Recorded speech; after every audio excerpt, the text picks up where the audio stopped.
Olá pessoal, eu sou Mônica Rodrigues, esse é o canal Hipnos Mega e agora eu vou contar tudo para vocês como foi o meu despertar da consciência. Espero que você tenha caído aqui nesse vídeo com a intenção de entender os processos da sua mente inconsciente, desse processo incrível que é o nosso despertar da consciência. Então nosso canal é para isso, é para que traga luz, que traga entendimento e que vocês possam começar esse processo também com segurança, com gratidão e sabendo, né, o que está acontecendo e como melhorar esses aspectos dentro do processo mais fácil, né? O meu ocorreu de uma forma linda, mas de uma forma difícil, porque nessa ocasião eu ainda não tinha nenhum tipo de, vamos dizer assim, de experiência, né, com tudo isso. Mas antes de eu começar a contar toda essa história para vocês, eu vou tentar ser o mais breve, o mais resumida possível, escreve aqui no canal, dá um likezinho para mim e comente, né? Me fale sobre o seu processo de despertar da consciência, o que está acontecendo com você, se esse processo está fácil, se esse processo está difícil, se você precisa de ajuda, né? Se você, como que tudo isso começou, e você me conta aqui nos comentários, eu vou ter um imenso prazer de ler, de te responder, né? E essas dúvidas, quanto mais vocês me trouxerem, mas eu vou ser capaz de contar para vocês mais e mais detalhes como foi esse meu processo. Bom, o ano era entre 2018 e 2019 e o meu processo da expansão da consciência e do meu despertar foi através da hipnose clínica, isso mesmo.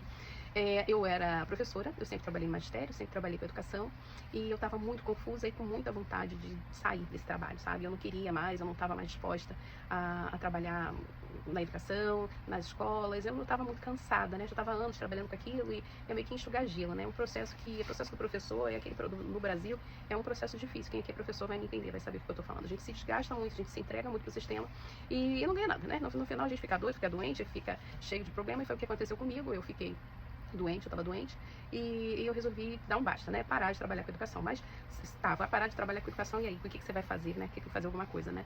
E eu tinha, vamos dizer, dedicado a minha vida toda à educação, todas as minhas formações eram para educação, né? Claro, primeiro eu passei por todos os processos de professor, primeiro fui pedagoga, fiz magistério, depois fui pedagoga, depois formei em letras, e pós-graduação dentro da educação, pós-graduação com psicopedagogia, né? Todo o processo educacional que um professor pode fazer, eu fiz. Concursada, trabalhando na prefeitura, trabalhando no estado a vida toda, e chegou um momento assim que eu estava realmente exausta, cansada, né, e até doente.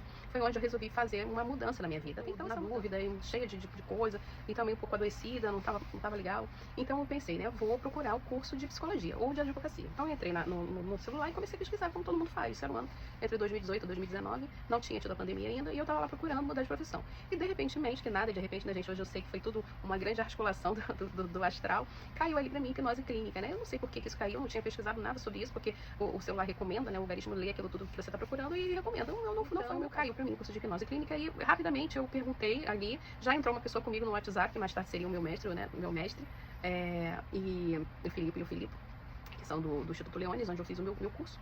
E ele rapidamente ali no WhatsApp comigo, ele me explicou tudo, né? E falou, olha, você vem aqui em São Paulo. Eu falei, poxa, São Paulo, eu moro no Rio de Janeiro. Não, vem aqui em São Paulo que eu vou você faz o curso, são 4 finais de semana. Poxa, eu vou ter que ir 4 finais de semana para São Paulo. Você faz as aulas práticas, você compra os módulos, você estuda, depois você faz as provas, depois você vem aqui e faz as aulas presenciais, porque a gente precisa te hipnotizar, você precisa entender a técnica, isso tem que ser presencial. E depois a gente faz o estágio. E eu estudou o diploma, o certificado, tudo direitinho. Aí eu fiquei assim, né, mais rapidamente eu me encantei, eu gostei, eu achei que uma coisa, ele me falou várias coisas, como funcionava, porque até então eu tinha aquela coisa comigo, que a hipnose era uma coisa meio do mágico, né, que era um show, e o cara ia lá e dava um estalo, e a pessoa dormia e comia uma cebola, tinha pra comer uma maçã, uma coisa assim meio mágica, né, meio ilusória, meio não real, ou não, né, séria. Mas ele me explicou, me convenceu. Aí eu falei, tá, mas o que isso vai servir pra mim? Não, isso serve, isso é uma mega ferramenta, você nem imagina o que é a hipnoterapia clínica, né, que trabalha com a saúde mental das pessoas. Eu falei, poxa, mas eu não preciso de uma faculdade, de uma psicologia, uma coisa, né, fiquei realmente muito na dúvida. Ele, não, mas não é bem assim, você já tem um curso superior, e aqui é um curso prático, né, não exige, né, as normas aqui das leis, né, não tem nada que impeça de que você aprenda, né. E eu fiquei muito interessada pra mim mesma, né, pra saber o que tinha dentro da minha cabeça, quais eram esses gatilhos, e me levavam a situações de muito conflito. Fluente nessa dúvida, essa minha transição. E foi assim que eu fui para São Paulo, eu viajei para São Paulo de 4 finais de semana e fiz as aulas todas presenciais.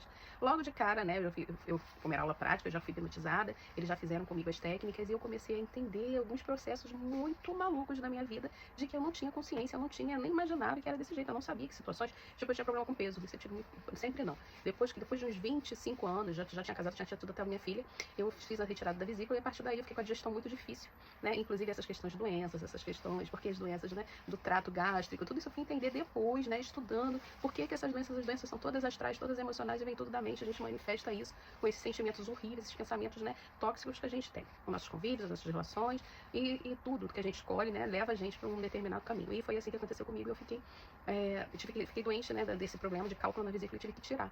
E depois daí eu comecei a engordar. E isso era uma coisa também que, né, me incomodava muito, né? Mexia muito com a minha autoestima, mexia muito com tudo, nenhuma roupa ficava boa. E eu fui, a primeira coisa que eu quis tratar lá era a questão do peso, né? E eu comecei quando eu comecei o processo com eles, que eles me hipnotizaram, eu vi exatamente quais eram as memórias que me linkavam, que me colocavam dentro da cena, né, do gordinho, do engordar, o porquê ele engordar, porquê que de repentemente, naquela fase da minha vida, eu passei a engordar, e eu botava a culpa na cirurgia que eu tinha feito, que eu tinha má digestão, aquela coisa toda, e eu entendi a memória original, né, primordial, que gerou todo o excesso do peso. E eu comecei a achar aquilo incrível, né, comecei a achar aquilo, nossa, né, e depois ele me ofereceu o curso de programação neurolinguística, que eu não fiz nessa oportunidade, eu fiz depois, em um outro curso, não fiz o deles, e ele falou, olha, a gente usa a hipnose clínica pra gente poder achar as memórias, a gente usa programação neurolinguística, reprogramação mental para ressignificar tudo isso. E foi incrível, né? Então aqueles finais de semana foram que eu fui para São Paulo realmente, foram finais de semana que eu pensei, meu Deus do céu, eu tinha que ter descoberto isso antes, né? E uma coisa também que era muito interessante foi que eles falaram que eu tinha que atender, que uma do treinamento, né, do estágio, teria que ser feito por câmera, teria que ser feito por chamada de vídeo.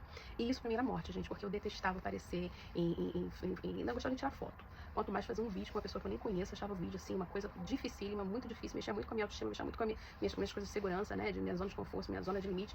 Então ali eu falei, não, mas eu não tenho que fazer isso mesmo, não, tem que fazer, inclusive, isso mais pra frente vai ser assim. Olha, não tinha acontecido, gente, a pandemia ainda. Vai ser assim, todos os tratamentos, mas um tratamento com gente, com pessoa, eu, professora, acostumada a lidar com gente, tá ali com as pessoas muito, né, até então, era muito de pegar, de abraçar, muito de estar junto ali com as crianças, com as outras professoras, com as minhas amigas do trabalho, né, e envolvida em projetos. Então aquela coisa de ter uma interação assim por vídeo, uma coisa muito fria, né, até então eu achava muito distante, né, e como é que você faz isso? Eu achava impossível, eu achava muito difícil mesmo fazer isso. E o treinamento todo do estágio, né, depois que foi assim, foi feito por vídeo, até porque eu era a única que morava no Rio de Janeiro, todo mundo morava em São Paulo. E peguei meu diploma, fiz tudo que eu tinha que fazer, formei tudo direitinho e comecei, né, a pensar como é que eu ia trabalhar com isso. Gente, eu acho que eu fiz uma grande besteira, porque como que eu vou ganhar dinheiro com isso, né, fiquei envolvida fazendo, sabe o que você, tá, valeu. Pelo menos eu fiz uma coisa pra mim, eu entendi, né, e isso é mágico, isso é maravilhoso, mas eu não conseguia me ver fazendo. Embora eu tinha feito no estágio, as minhas notas foram muito boas, eles disseram que eu tinha bastante jeito, que eu tinha bastante, né, eu entendi bem o conceito.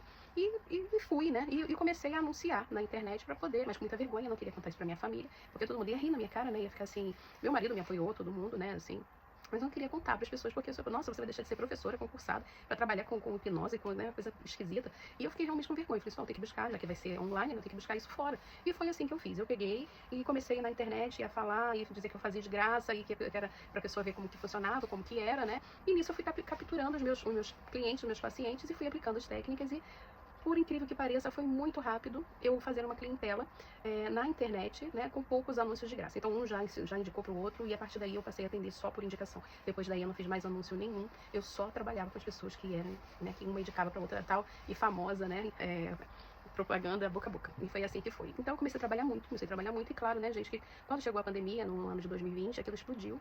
E foi, nossa, uma coisa incrível que aconteceu comigo, porque eu já estava inserida naquele contexto de trabalhar de casa, de trabalhar com a ferramenta na minha própria casa, de fazer meus horários, e isso explodiu. Eu comecei a ter muito paciente, muito cliente. E uma outra criança limitante que eu tinha também era de receber, né, por alguma coisa que parecia fácil, né? Então, assim, era uma crença limitante, porque as pessoas da minha geração sempre teve aquela instrução dos pais, né, que não tinha internet, as coisas eram braçais e difícil, pegar um ônibus, tudo era presencial. Então, essa questão de ganhar dinheiro, né, assim, de uma forma mais fácil, né, que nossos pais falam, tem que trabalhar duro, tem que trabalhar muito para poder ter as coisas, para poder ganhar dinheiro. Então, eu achava que aquele dinheiro vinha, né, de uma maneira fácil, né, nossa, mas eu me dedicava muito, eu estudava e eu sempre fui muito responsável, né, eu sempre pensei assim, nossa, eu vou estar mexendo com uma coisa importante da vida da pessoa, eu vou estar mexendo com a vida dela, eu vou saber da intimidade dela. Então eu respeitava muito isso, e respeito, trabalho com isso até hoje, respeitava muito isso. Então eu estava sempre estudando, e foi onde eu cheguei na pós-graduação de neurociência. Eu ainda não terminei de muita coisa, aprendi sobre as enzimas cerebrais, aprendi sobre sobre esse processo hormonal, né? De como, dessa bioquímica toda que acontece no cérebro, quando a pessoa tem a depressão, quando a pessoa está com ansiedade, quando a pessoa está naquela depressão profunda, que essas enzimas, elas são, né, muito cruciais para determinar o nosso estado de humor, né? E o nível de estresse ou de decaimento, de tristeza que a gente fica. Então, embora não tenha terminado, mas eu já aprendi bastante coisa. E fui aplicando, né? E aí, no começo, eu trabalhava só com a hipnose, só com a programação neurolinguística, depois comecei a trabalhar com mapas, depois eu comecei a trabalhar com a interpretação dos desenhos, e eu fui, ao longo do meu caminho, recebendo instruções astrais, né, que agora eu sei, de como fazer aquele movimento todo, e foi tudo muito fácil e tudo muito natural. Eu não forcei nada, eu não certo se eu tinha que fazer aquilo mesmo, porque eu estava deixando a escola, estava deixando o concurso público, né, para poder me dedicar a ser um terapeuta agora, né, dessa modalidade da hipnose clínica, e as coisas foram se desenrolando para mim. Mas nesse processo todo, à medida que eu ia trabalhando e vendo que a mente, né, era a grande responsável por tudo, que essas situações que a gente vive, esses conflitos, essas dinâmicas tóxicas que a gente tem na vida, nos setores da vida, vem tudo de crenças, né, de paradigmas de crenças limitantes. Mas eu era a rainha da crença limitante, gente, porque ainda tinha um outro contexto nesse processo. E eu vou contar tudo agora, que essa foi a introdução, né, para chegar no meu processo de expansão da consciência, do meu despertar de consciência, que é uma história linda, é uma história que eu só amo. Eu quero até escrever algo para contar mais detalhadamente como foi todo esse processo. E tudo graças, né, à divina consciência de luz. Foi o processo da hipnose clínica que mexeu nas minhas coisas, que fez eu entender como aquilo funcionava, e foi vídeo. Muito obrigada por estar aqui até agora, por ver tudo isso. E nos próximos vídeos eu vou contando mais sobre o meu processo. Tem mais catarse que vocês vão ficar, de queijo caído, de entender como que todo esse processo é lindo, gente. É lindo demais. Um beijo e gratidão. Até a próxima, até o próximo vídeo.